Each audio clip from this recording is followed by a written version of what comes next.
Salut à tous et bienvenue à vous dans cette vidéo. La première de cette longue série de vidéos, j'en sais rien, ça dépendra de Macron, qui consiste en gros à rattraper les films que je n'ai pas vus en 2021 toujours, et que je n'ai pas pu inclure du coup dans mon top et flop car j'ai voulu les découvrir en Blu-ray plutôt qu'en téléchargé dégueulasse. Aujourd'hui, Candyman 2021.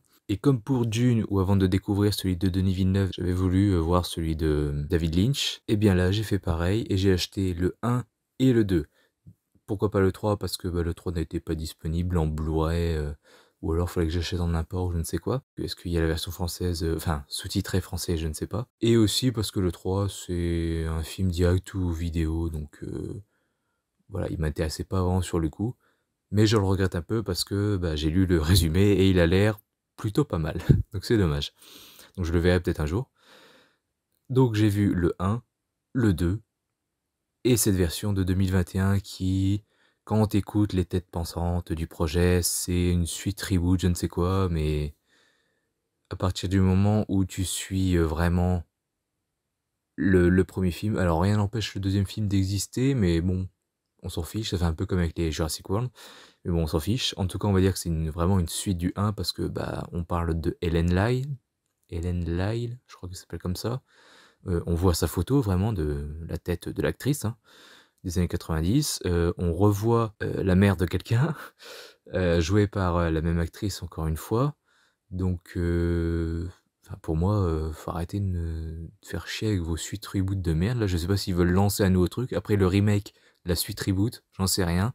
Mais bon, pour moi, c'est des conneries, c'est une suite et puis c'est tout. Qu'ils l'assument ou pas, j'en sais rien, ils font ce qu'ils veulent, mais voilà. Pour moi, c'est une suite. Quand j'ai vu le 1, j'ai été plutôt happé par le film, j'étais intéressé, je voyais directement que c'était différent de ce à quoi je m'attendais. Je pensais que c'était un vulgaire croque-mitaine classique, qui tuait les gens et puis basta. Mais je pensais pas qu'il y avait autant de fond derrière. Donc j'ai été surpris et puis pas agréablement surpris, je dirais mitigé surpris parce que du coup j'ai pas du tout eu ce à quoi je m'attendais. Mais en y réfléchissant, et même d'ailleurs après avoir vu le film, je me suis dit bon j'ai plutôt bien aimé, enfin je le garde. Mais c'est vrai qu'en y repensant, ça a tout changé et vraiment, et en voyant les autres aussi surtout, vraiment là je suis sûr de mon choix. Le 1 est très bon et je le garde, je l'aime beaucoup. En revanche, le 2, si je peux reconnaître que les personnages, tout ça, enfin ce qu'ils ont vécu, ça m'intéresse et tout, même le petit retournement final, avec cette filiation, sans trop en dire, m'a plu. En ce qui concerne le visionnage, c'était un peu moyen et le climax, sans parler du retournement final, le climax était un peu bof, pas très engageant. Donc le 2, je ne l'aime pas, mais je le déteste pas. Et puis le 3, bien sûr, je ne pourrais pas vous dire. En ce qui concerne cette version 2021, là pour le coup, je suis vraiment partagé, parce que je ne sais pas du tout quoi en penser. En gros, ce que je veux dire, c'est que je ne sais pas quoi en penser, parce que en ayant vu le film, je me suis dit, la forme est vraiment très bonne, j'ai adoré la musique, les acteurs jouent très bien, euh, les plans sont magnifiques et très bien composés. La narration est plutôt bonne, c'est très fluide, le rythme est très bon, on s'emmerde pas, et puis il fait 1 h 30 en plus, donc c'est très rapide. Reste que sur le fond, c'est là où j'ai vraiment un problème, parce que je ressentais quelque chose de bizarre dans le film. Je savais pas quoi penser, et je ressentais qu'il y avait quelque chose de bizarre, mais je n'arrivais pas à mettre des mots dessus. Et j'avais même pas vraiment identifié c'était quoi cette chose qui me rendait un petit peu bizarre, quoi. Et en fait, c'est en lisant des commentaires, des critiques d'autres personnes, de d'autres youtubeurs que vous pouvez retrouver, ou tapez critique Candyman 2021 et vous les retrouverez. Mais il y a certains commentaires que j'ai envie de vous lire parce qu'ils sont pas du tout, enfin ils sont totalement opposés. Les deux personnes ne seraient pas d'accord, je pense, parce qu'elles n'ont pas débattu entre elles, hein, c'est juste deux commentaires différents. Et ils exposent tous les deux leur point de vue. Et quand j'ai lu le premier que je vais vous lire là, je me suis dit, bon c'est ça en fait, c'est que c'est ça le problème que j'ai avec ce film, c'est que plutôt que de promouvoir, on va dire, la paix, l'entente, et en fait il promeut limite le communautarisme ou la haine envers l'autre, et ça je déteste ça. Je vais pas trop en dire, parce que je vais pas parler de ma vie privée, mais comment dire. Du coup, voilà, promouvoir la haine entre les couleurs de peau, les différentes ethnies, c'est pas trop ce que j'adore.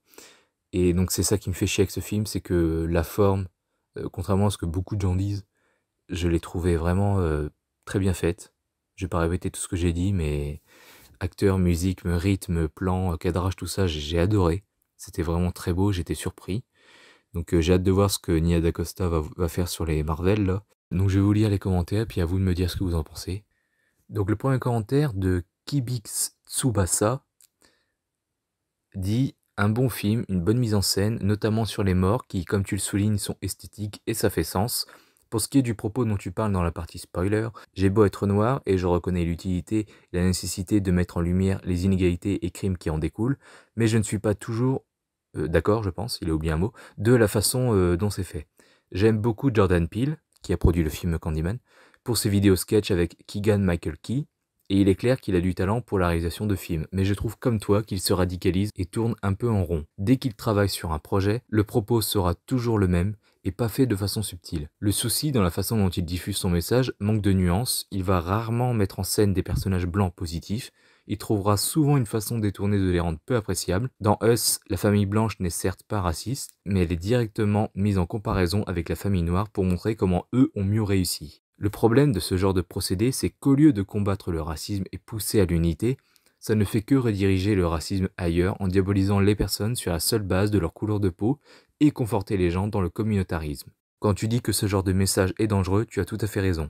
Et donc là après il dit pourquoi il pense qu'il a tout à fait raison, puisqu'il dit récemment j'ai vu une vidéo sur Twitter, enfin voilà, je vous laisse lire si ça vous intéresse. Et donc quand j'ai lu ce commentaire, je me suis dit bon bah ça y est, en fait c'est ça qui me dérangeait avec ce film, c'est qu'il fait des choses que je n'admets pas et avec lesquelles je ne suis pas vraiment d'accord. Et un autre commentaire de Paul Lilaz qui dit: pour le coup, je pense qu'il y a un problème de compréhension du message du film. Le film parle des violences systématiques sur les populations afro-américaines. Les personnes tuées sont blanches, oui, mais avant tout des gens qui prennent la légende du Candyman pour une blague, et dans ce cas, étant une métaphore des souffrances de cette population. Ils prennent cette souffrance pour une blague également. Il y a des noirs qui meurent de la main du boogeyman, et ce qui démontrerait mon propos, c'est la fin. La police n'est pas une représentation réaliste, mais est traitée comme une entité surnaturelle, une métaphore que Candyman vient tuer. Tout comme ce que le personnage dit à ce moment, ou encore ce que Tony Todd dit comme phrase finale. Et c'est bête parce qu'avec lui, je suis d'accord jusqu'à ils prennent cette souffrance pour une blague également.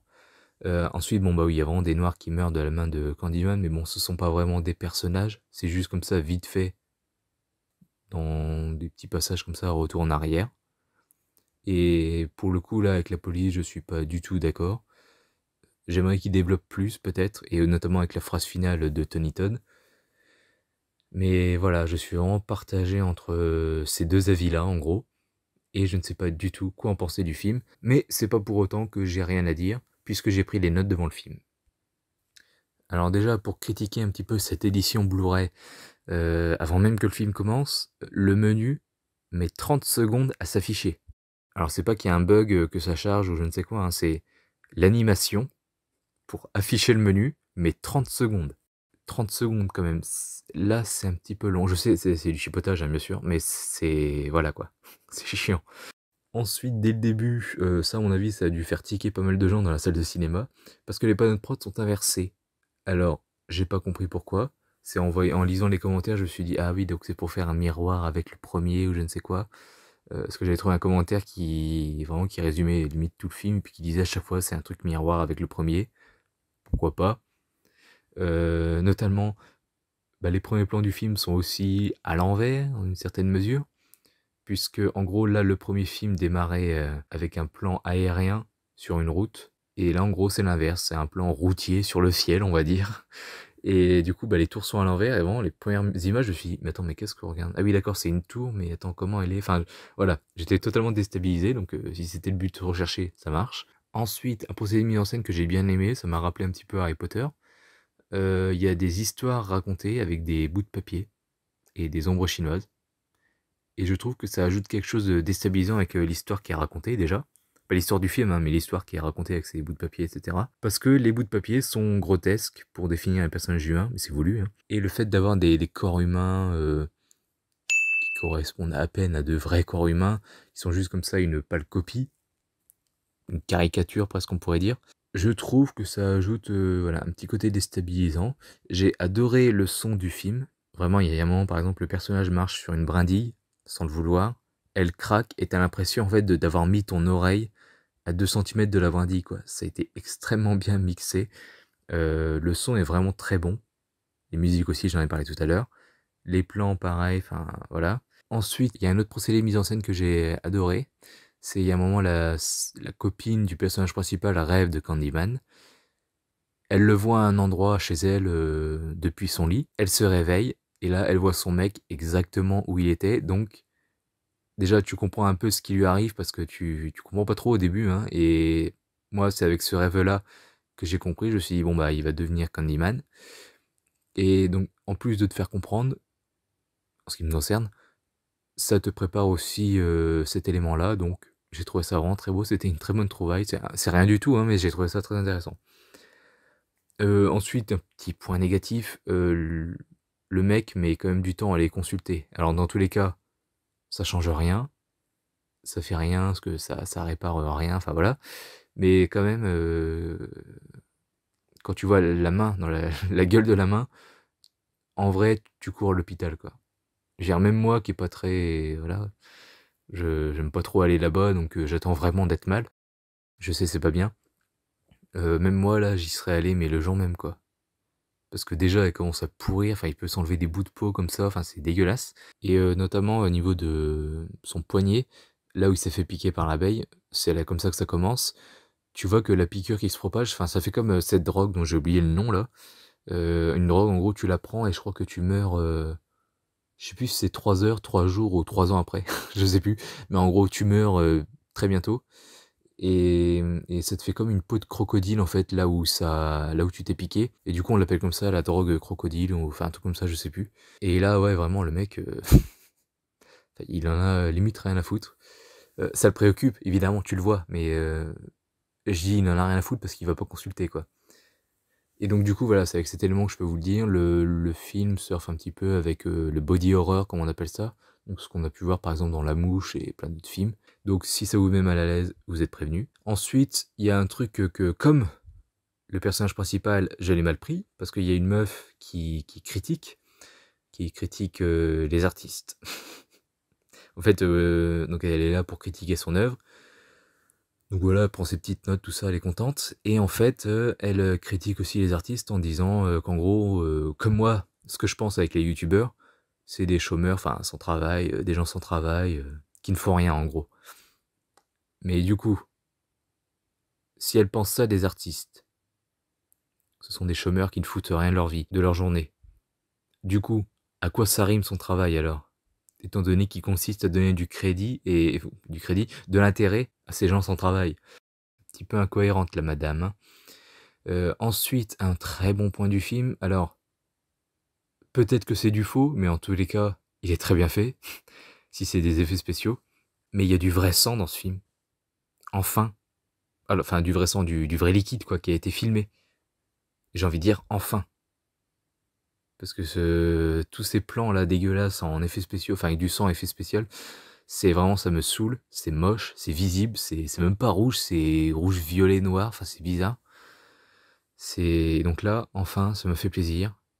J'ai pas tilté tout de suite hein, mais ça m'a fait plaisir de revoir du vrai sang, vraiment. Et enfin une petite question que je me pose, c'est il y a un personnage noir dans ce film qui je sais plus qui hein, mais qui dit Candyman est notre réponse à toutes ces atrocités. Donc en gros tout ce que subissent les gens noirs aux États-Unis. Donc contrôle aux faciès, enfin le fait de se faire tuer par la police, agresser ou je ne sais quoi, souffrir de racisme. Et du coup, le mec dit Candyman est notre réponse à toutes ces atrocités.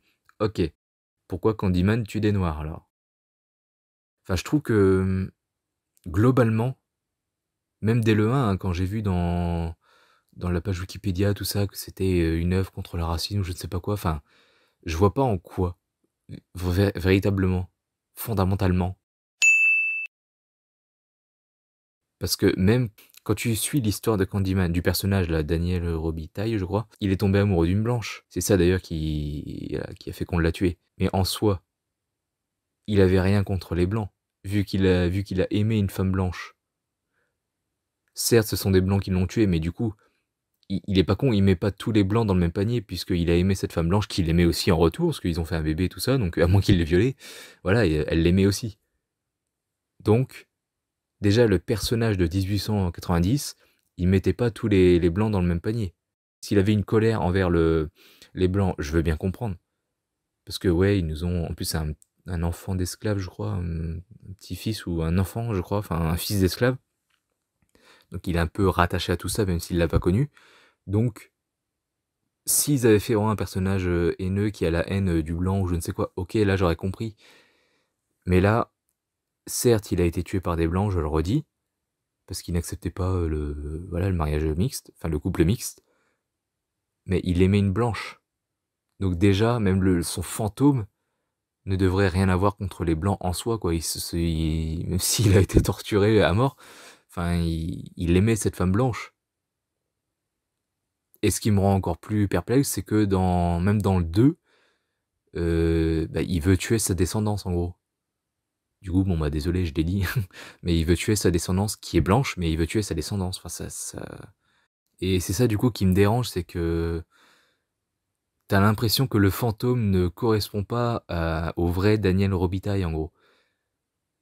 Parce qu'en gros, quand tu vois le 1, tu te dis, bon, bah, ok, il a juste aimé. D'ailleurs, tu comprends pas forcément que la meuf l'aimait en retour. Mais tu dis, bon, bah, il a juste aimé. Peut-être que, voilà, il a été trahi par elle parce qu'elle s'est moquée de lui ou je sais pas quoi. Puis tout le monde l'a tué, j'en sais rien. Mais vraiment, je suis très partagé. Je sais pas quoi en penser. Et je suis dérangé parce que ça me fait chier. Parce que franchement, niveau forme, ce film vaut clairement le coup. Il est très beau à voir. Et c'est dommage, quoi. Parce que sur le fond, bah, c'est pas ouf. D'ailleurs, soit dit en passant, ils nous ont refait une petite surprise où on voit Tony Todd à la fin de celui-ci, là, de celui de 2021. Ils ont voulu le rajeunir numériquement, mais c'est très moche. Donc voilà, donc maintenant je vais parler rapidement de la version Blu-ray. Alors, la jaquette est très belle et je tiens à le noter, c'est une jaquette avec du relief. Et ça, je voulais le noter parce que ça devient de plus en plus rare, j'ai l'impression. Et c'est vraiment quelque chose qui ajoute un bon point à la jaquette pour moi, ça la fait ressortir un petit peu. Et j'ai vraiment adoré ce petit détail. Alors, il y a la version anglaise Dolby Atmos sur le Blu-ray, français, espagnol Dolby Digital 5.1, et sur le 4K, anglais, allemand Dolby Atmos, et français, espagnol et thaï sur Dolby Digital. Et en sous-titre, t'as anglais, français, espagnol, allemand, néerlandais, grec, tchèque, cantonais, mandarin, coréen et thaï sur la version 4K.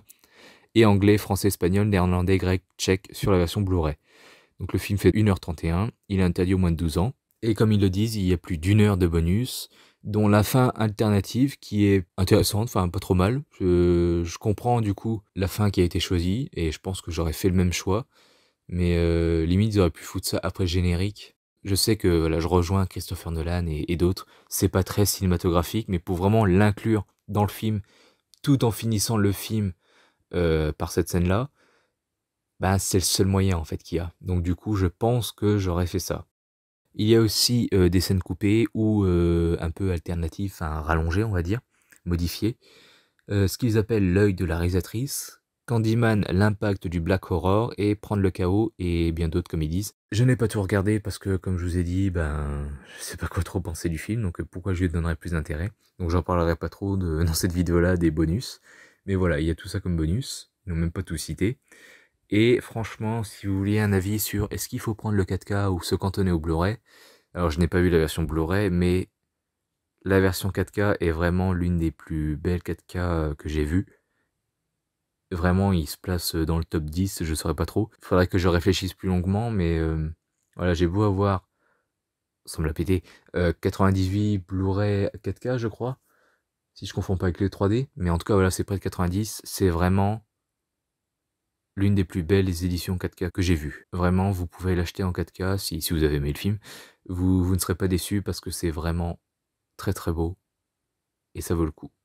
Et aussi, petite originalité, du coup, dans ces vidéos-là où je traiterai des films qui sont sortis en 2021, mais voilà, que je n'ai pas pu traiter vu qu'ils n'étaient pas sortis en Blu-ray, tout ça, voilà, que je n'ai pas pu voir, je n'ai pas pu donc les inclure dans mes top et flops de fin d'année. Et donc, petite originalité qui j'espère vous plaira, et de toute façon même si ça vous plaît pas je continuerai. Je vais donc placer Candyman dans mon top ou flop. Suspense, selon vous ce sera quoi? et ben ce sera les flops. Voilà, désolé. Donc c'est pour toutes ces raisons que je place Candyman dans mon flop à la 20e place. Parce que la forme vraiment m'a plu. C'est vraiment le fond, j'accroche pas et je ne peux pas aimer ce film à cause de ce qu'il dit, de ce qu'il véhicule comme message. Voilà, je le mets vraiment entre Bac Nord et le Dernier Duel, parce que Dernier Duel, franchement, déjà je regrette de ne pas l'avoir mis plus haut finalement, parce que vraiment il me fait chier ce film. Il m'emmerde. C'est... Enfin pour moi, il y a vraiment que les 30 dernières minutes qui sont vraiment bonnes, on va dire. Le reste, pour moi, il n'y a pas beaucoup d'intérêt. Et Bac Nord, voilà, il m'ennuie pas, et sur le fond, je le trouve bien meilleur que Candyman. Donc je vous dis à bientôt, non pas pour une critique d'un film que je verrai en salle, mais je vous dis à bientôt pour une autre critique comme ça, où je critiquerai le Blu-ray, enfin le film avec l'édition Blu-ray entre les mains. Donc voilà, donc n'hésitez pas à me donner votre avis sur le film dans les commentaires. Franchement, c'est la vidéo qu'il faut commenter. Donnez-moi votre avis s'il vous plaît si vous l'avez vu, parce que j'ai envie de débattre, j'ai envie d'en parler, je sais pas quoi penser de ce film. Donc voilà, n'hésitez pas à me donner votre avis dans les commentaires, surtout si vous n'êtes pas d'accord. Et je vous dis à très bientôt pour une prochaine vidéo sur Critics Uncan. Salut à tous.